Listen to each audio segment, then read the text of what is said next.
been doing laundry that morning, and I had a half a load of folded clean clothes in the laundry basket, and I just put the whole basket in the car. So we really didn't pack, say, clothing or a suitcase or anything like that. Didn't pack any toiletries. And our thought was, well, it's probably not going to get here. And that's what my husband said. He said, oh, it's far away. I don't think it's going to get here. And I thought, no, I bet you're probably right. And I'm going to be miserable unloading all of this information out of the car tomorrow when we come back. And at that point, we didn't know that we had been evacuated. So I grabbed the camera. I had been taking pictures that morning. I took pictures of the smoke, and I took pictures of how it blotted out the sun. And I also grabbed my law degree and my bachelor's degree and my law license just off the walls of our office because they were there. And I thought, oh, okay, I'll just pick these up and throw those in the bag. And my son was like, okay, I'm ready to go. And I said, make sure you have your phone. You go and we'll meet up in town at some point. My son helped my neighbor and grabbed her cat and brought it down to town. And then my husband and I were looking at, well, what do we do? And then the power went off, and we didn't have any phone, and we didn't have any power to know what was going on. And it was smoky, and ash was actually floating down onto the house and the deck and the cars. And I said, my youngest son wanted to go golfing, and he'd been talking about golfing all morning, and so we thought, well, we don't have anything better to do. We might as well go golfing. And so my husband loaded up the golf clubs into his truck. I said, we'll probably be gone at least a day because I can't imagine they're going to let us back up tonight. Why don't you take all of your work stuff? So he took his project information, he took his company information, he took his laptop, I took my laptop. And I took one last picture of the house. I said, why don't I just take this one last picture of the smoke going over the house, and then we can say, this was the big fire of 2010. And that was the last picture of the house that we have. And so we got into Boulder. We decided to go golfing. We went to Coal Creek Golf Course. It has that hole that's right along Highway 36 where you can look over the flat irons and you can see the smoke. And while we were golfing, the wind changed directions. It had been blowing northwest, and that's one of the reasons why we thought it's going towards the northeast. It's going north. And the wind changed, and it started coming in our faces. And I thought, well, this can't be good. And so we just, people were calling, lots of our friends, where are you guys? What are you doing? Are you safe? And of course we were. We called a hotel and made a reservation, got in, and started watching the coverage overnight. And there was a point in time where they were showing aerial coverage where I said, that looks like so-and-so's house, our neighbors. And both my husband and my son said, no, it's not. And I thought, okay. And then the next day, I got the same photo, and I said, really, that looks like their house. Doesn't it look like their house? And my son, by this time we knew that the fire had gone over Logan Mill Road and had burned some homes on Wild Turkey Trail. Some good friends of ours live on Wild Turkey Trail and had called us and said that their house was gone. And my son said, well, there's a house just like that on Logan Mill. That's not the house. And I thought, okay, all of our neighbors, we have an email list. We stayed in contact via email, so we had an email the next morning, where are you? Everybody responded about what hotels they were staying at, if they were at friends. So we were all in touch. And somebody had emailed and said, well, I think we were the last people who left, and said when we were leaving, it was about 5 o'clock. There were some embers on Camino Bosque, but we didn't. It looked okay. And then I got a call because, of course, since I didn't pack any toiletries, no toothpaste, no lotion, no toothbrushes, I had to go to Target. So my husband and I, we went out to breakfast. I went to Target, and one of my neighbors called and said that she had spoken to one of the firefighters, our other neighbor, who lost his home as well. And he said that the fire had gone through our neighborhood, and that there was a line through the neighborhood, but she didn't know what side of the line we were on. But she said all of the houses on the top were gone. And I thought, okay, standing in Target, I'm kind of leaning on my cart now, thinking, okay, what happens if I have a breakdown here in Target? Are they going to escort me out? What's going to happen? And then I kind of maintained, but at that point I couldn't shop because I couldn't think of what it was I needed to get. I called my husband and told him what she had told me, and he said, well, let's go up to Artist Point, up Flagstaff, and we'll take a look because we've got a perfect view. And we went up, and they had the police tape, but that didn't seem to stop anybody because everybody was out there on the rocks and looking towards the neighborhoods, and we had a pretty good view. We asked somebody for their binoculars, and they borrowed us binoculars, and said, we started looking, and it took me a while to get oriented, but I could see my neighbor's house that actually was on TV. And then I could orient myself to the rest of the neighborhood, and I could see how it had burned down the hillside over here. And I knew that's where our house was, and I could see the smoke curling up, and I just said to my husband, I think it's gone. And he looked, we could see this house, we could see the roof, and we could see smoke all around it. And he said, well, maybe that's our house. And I said, no, that's David's house. I think it's gone.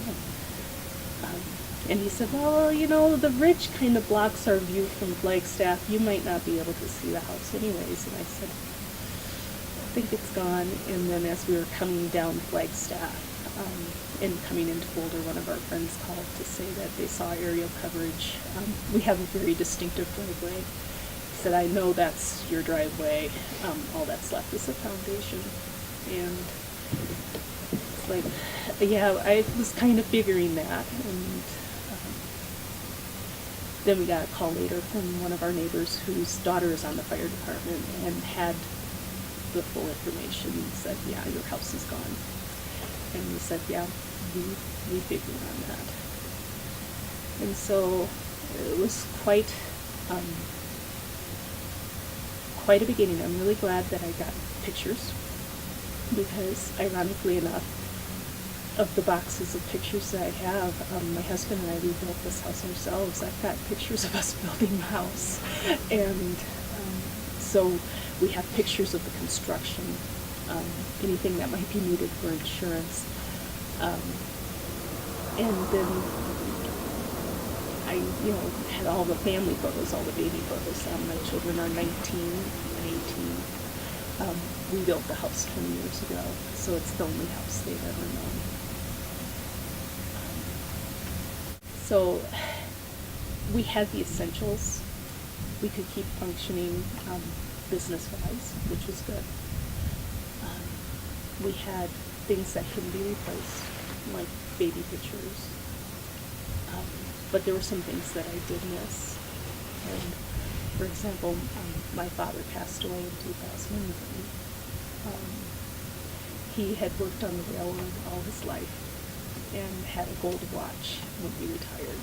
And I had brought that home from when he passed away. And I left that in my drawer, and I thought, oh, his gold watch, that's not replaceable. And my husband and I had some really old guitars from when we were in high school. that I didn't think to pull. And then other than that, there were a couple of things I wish I had, but I'm not devastated about them. I got the important stuff. I have my family. I was able to stay in contact with everyone. I had my address book, which was one of those random things I threw into the car. I wish I had packed differently, because I had all of that in my car for 3 weeks while we lived in the hotel. So boxes of pictures. It was a very interesting experience.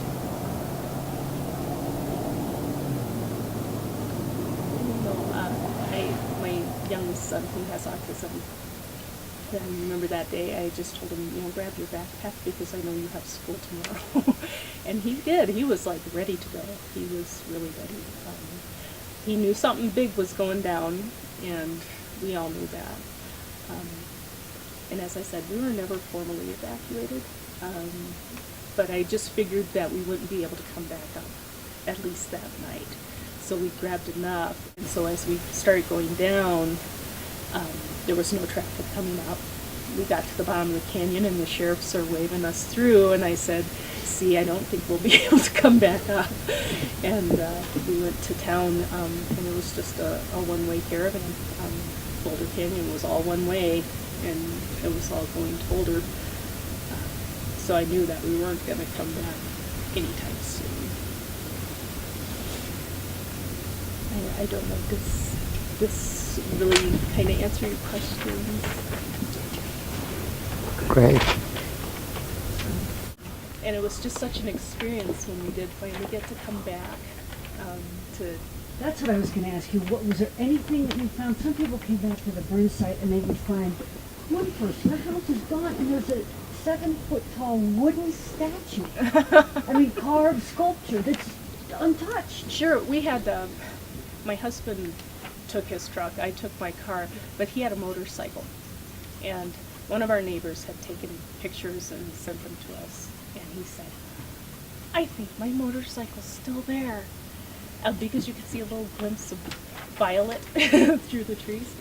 And so we came up, and as you come up and come through here, as you can see, it's not real evident that there was any kind of fire. And so we come up and around, and there's a little more evidence, but still it wasn't bad. And then we pull up our driveway, and, well, there's this motorcycle standing there, just as pretty as a picture.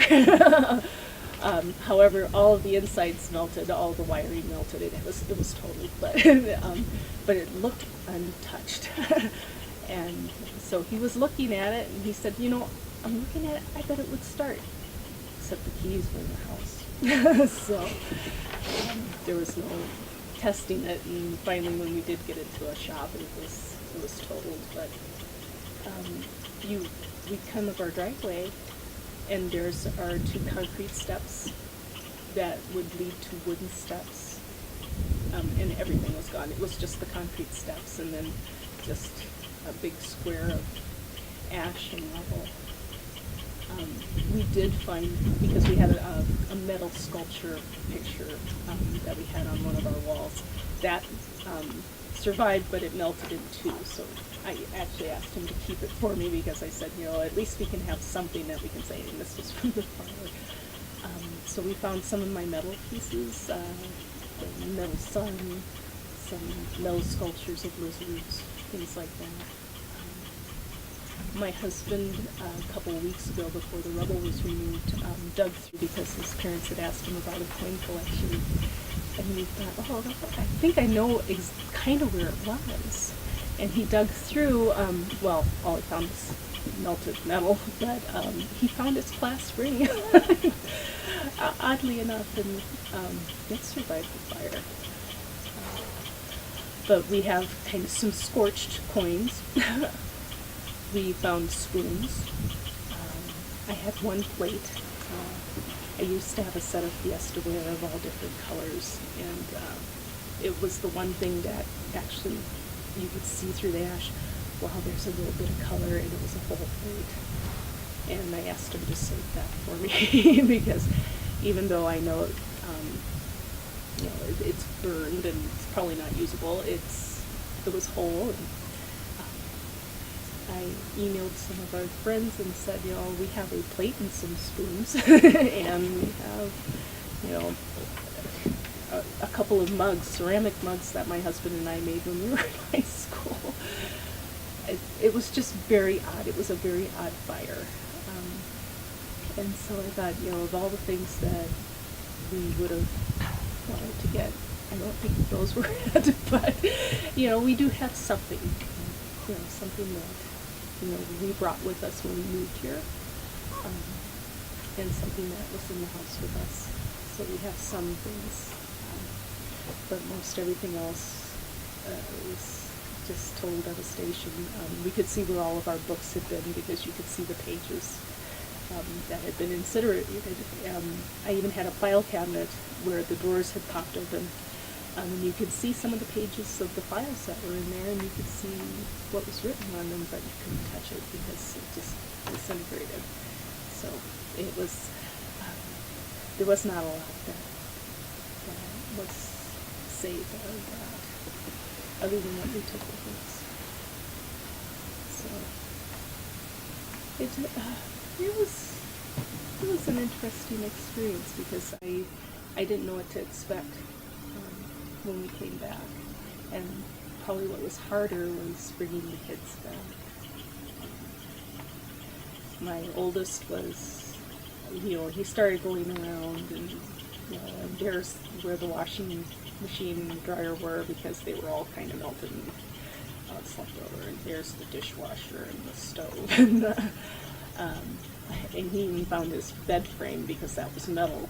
And there's my bed. My youngest was more shocked, and he stood there for a good long time and just looked. And it wasn't until we started really walking around and saying, here's some of this stuff, here's our table from the deck, here's trying to figure out what happened and how the fire burned, because it looks like the house kind of fell over after a certain point because things went down the hill. And he finally came around with us, and he was like, this was my house.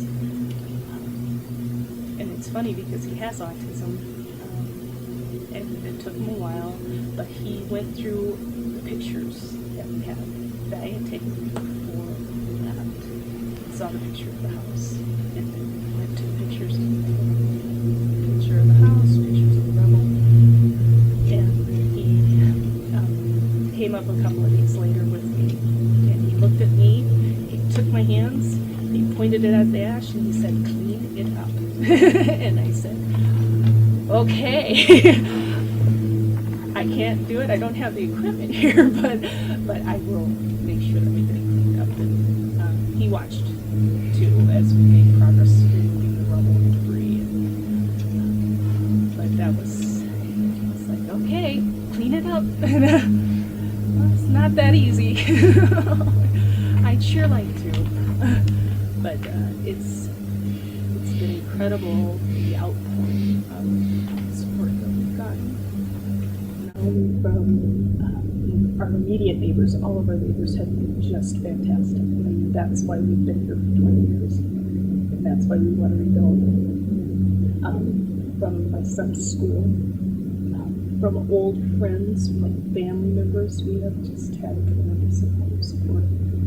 From my colleagues that I used to work with, they were just amazing. And I can't thank people enough, because I don't know what we would have done without